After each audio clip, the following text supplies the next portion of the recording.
Shalom, selamat pagi Bapak, Ibu, dan saudara-saudari yang terkasih dalam Tuhan Yesus Kristus.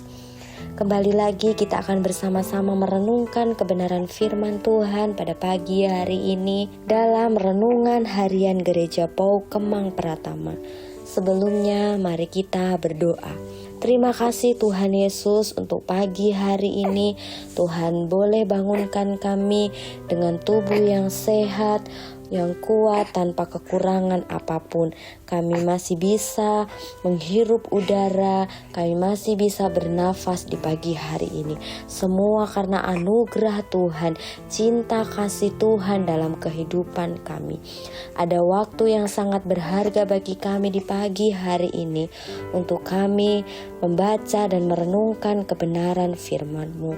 Urapi kami dengan hikmat-Mu agar kami boleh memahami setiap isi firman-Mu untuk kami bisa lakukan dalam kehidupan kami hari lepas hari, sehingga hidup kami boleh menjadi kehidupan yang seturut dengan kehendak-Nya Tuhan.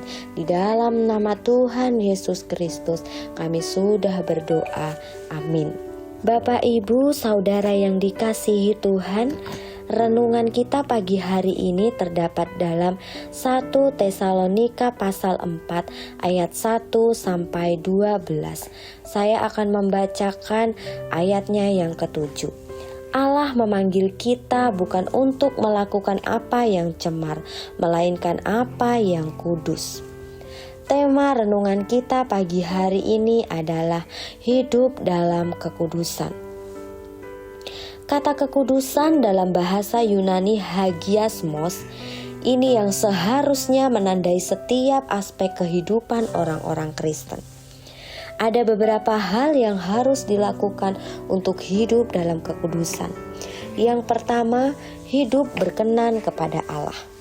Rasul Paulus mengajak jemaat di Tesalonika untuk bertambah-tambah dan berkelimpahan dalam kasih kepada saudara seiman dan kasih kepada setiap orang, agar mereka terus bertumbuh dalam kebenaran yang sudah mereka terima dari Paulus, yang Paulus juga sendiri telah terima dari Yesus Kristus. Tujuan untuk hidup berkenan kepada Allah adalah untuk memperoleh persetujuan Allah atas perilaku mereka. Rasul Paulus mengajarkan jemaat di Tesalonika agar mereka hidup bukan seperti orang Yahudi pada umumnya yang tidak berkenan kepada Allah dan prinsip Injil, sehingga tidak memiliki persetujuan ilahi secara terus-menerus. Yang kedua, hidup seturut kehendak Allah. Definisi kekudusan artinya diasingkan untuk suatu maksud khusus. Artinya ialah agar setiap umat percaya diharapkan menjauhi percabulan atau menghindarkan diri dari hubungan seksual yang tidak bermoral atau yang menyimpang. Karunia seksualitas adalah bukti kasih Allah bagi kita. Namun karunia ini sudah disalahgunakan beberapa orang dan telah mengakibatkan kutuk, berbagai kesedihan, dan juga penderitaan. Yang ketiga, menuruti rencana Allah. Tidak dapat dipungkiri bahwa dunia tempat kita berpijak saat ini menyediakan begitu banyak fasilitas, mulai dari yang menjanjikan masa depan sampai yang menjanjikan ketenangan, kenikmatan, dan kebahagiaan. Bahkan ada fasilitas-fasilitas penuh godaan sehingga manusia tergoda untuk melampiaskan hawa nafsu. Dalam kondisi seperti ini, memang tidak mudah untuk anak-anak Tuhan mempertahankan hidup yang menuruti rencananya.